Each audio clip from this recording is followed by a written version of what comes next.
Hi, everyone.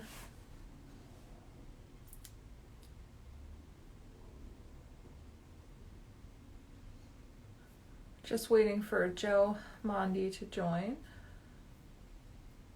Here he is.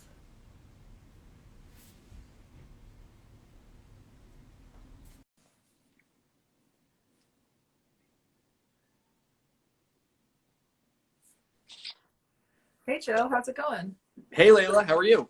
I'm doing well. So, what are we talking about today? Oh, actually, So, let's introduce ourselves. So, my name is yeah, Layla Ostad, and I'm the program manager of PowerBack. And you are? and I am Joe Mondi. I am the program assistant to the PowerBack program. And PowerBack is managed and operated by a Partnership for Change, and we're located on the internet at a partnershipforchange.org. And PowerBack is a grant funded program in New Jersey where we're dedicated to ending teen dating abuse through a prevention program in high schools. So, what are we talking about today, Joe? There you go. Yeah, so I wanted to talk about this study that I found that is obviously alarming, but I think it's also something that we need to plan for the future. So, the article said new report reveals rise in New Jersey domestic violence restraining orders during the COVID-19 pandemic.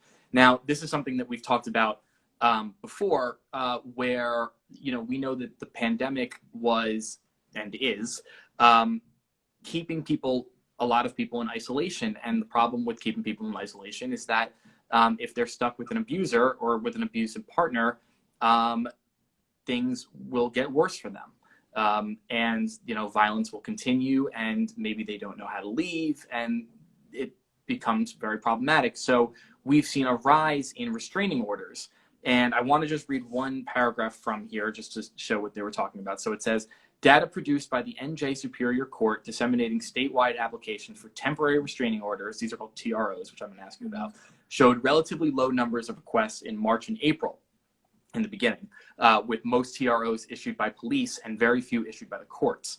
As courts reopened, there were more overall requests. From late July to mid-September, total TRO requests rose sharply compared to pre-March levels. So I want to ask you first, the TRO, that as a temporary restraining order, that's just one kind of restraining order, that's right? Yeah, so a temporary restraining order is something that someone can get before they get a final restraining order. So if you feel you're in danger, you can get a temporary restraining order, and then you go to court and you get a final restraining order. And that a judge will give you if they feel like there's enough evidence that this person is a danger to you. And every state is different. But the thing that isn't great about temporary and final restraining orders is that teens cannot get a temporary or final restraining order. There's some restrictions. And so if you're emancipated from your parents, you can get a temporary and final restraining order. If you have a child in common together, you can get a temporary and final restraining order. If you're in the military, you can get a temporary and final restraining order. But other than that, if you're under 18, you cannot get a temporary or final restraining order. So go ahead. So if teenagers under anybody under the age of 18, if they can't receive a restraining order, that leaves a lot of teens at risk, doesn't it? True, it does. And what restraining orders are great for is if you feel unsafe and you call the police, they can come and give you a temporary restraining order. And basically, if that person comes around you again and you call the police, they can charge that person and arrest them for being around you. And it's a great protector because if you feel unsafe around that person, the cops will physically come and remove them. And if you don't have that temporary restraining order or physical restraining order, the cops can come and say, get out of here or leave here, but they can't really arrest them and it won't be a criminal, offense. So if you are a teenager and you're unable to get that, how do you protect yourself? And that's, we started a petition a couple of years ago, and I think there's been many petitions actually started to try and get restraining orders to be offered to teenagers, because why not? We should all, and we know that the rate of dating abuse is super high in teens. So why not be able to afford that to teenagers? But how do you keep safe if you don't have a restraining order and your abuser keeps coming around and, people aren't really taking it seriously? And that's kind of funny. So if you're saying like, the state won't even give you a restraining order, what is the state saying about your abusive relationship? So Right. like, do they not take it seriously? Um, so that's something to consider too. Like if they're saying you're not deemed appropriate for a restraining order, what does that say about how they feel about, your abusive situation?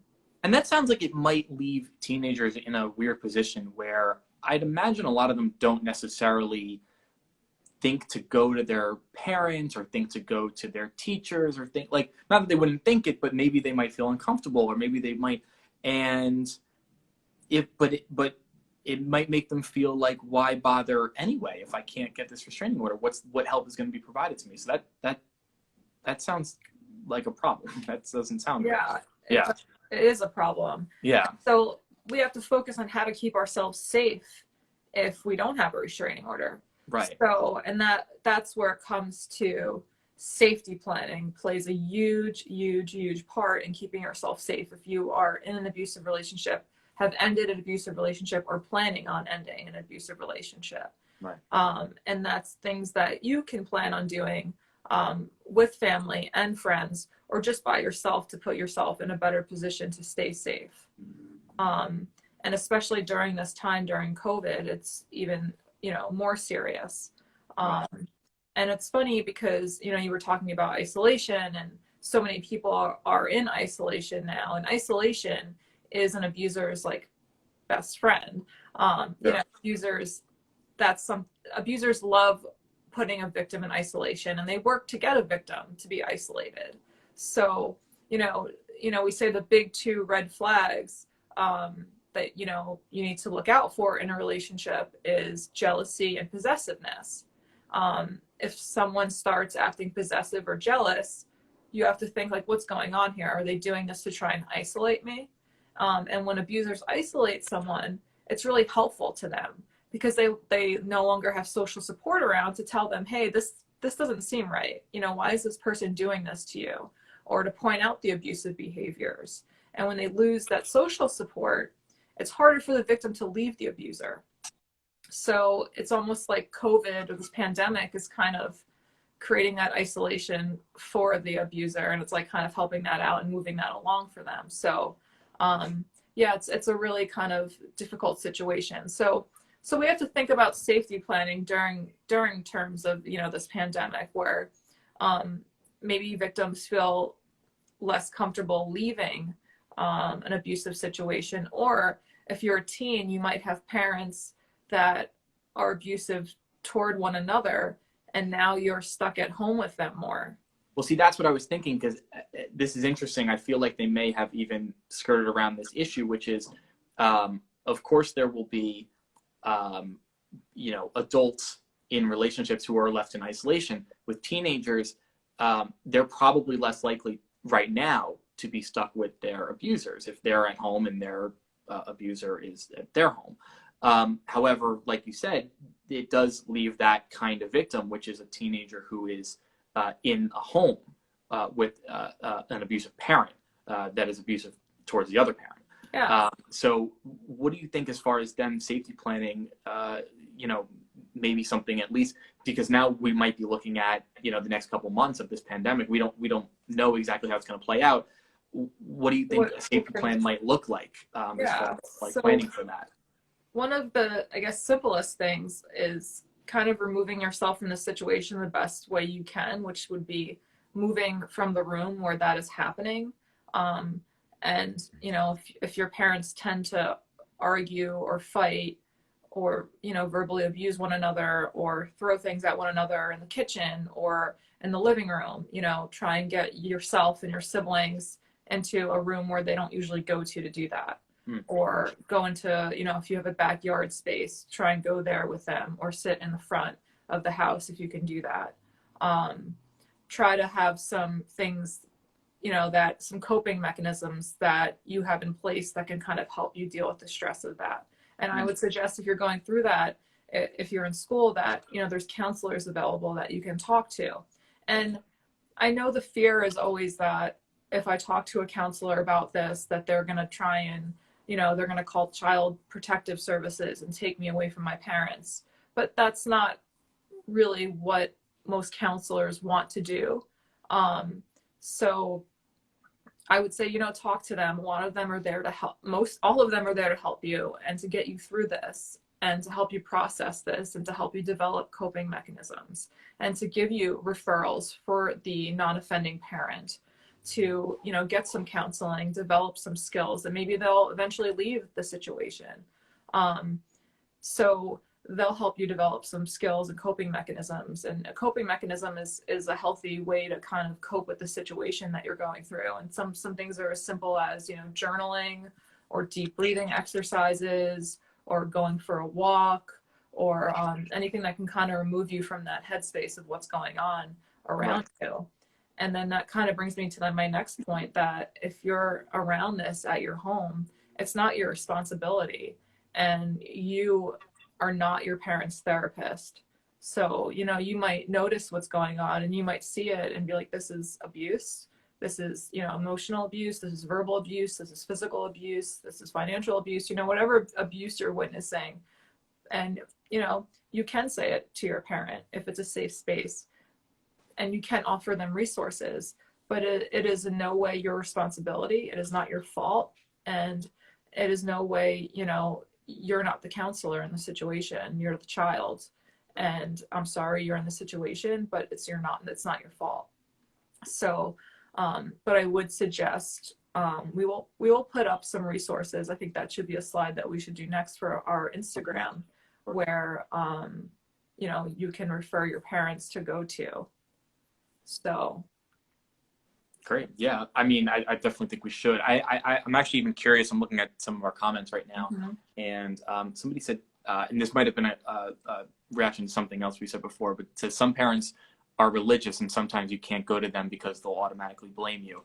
Let Layla respond to that. But I think probably we were alluding to is if you want to seek help through your parents, that it might be difficult for them to understand. And I think Layla will probably say the same here, but it's important just to find somebody that will listen and somebody that will want to help you because they exist. I mean, like Layla was saying, counselors, and there's plenty of people out there that want to help you. Yeah, and even just a friend. Right.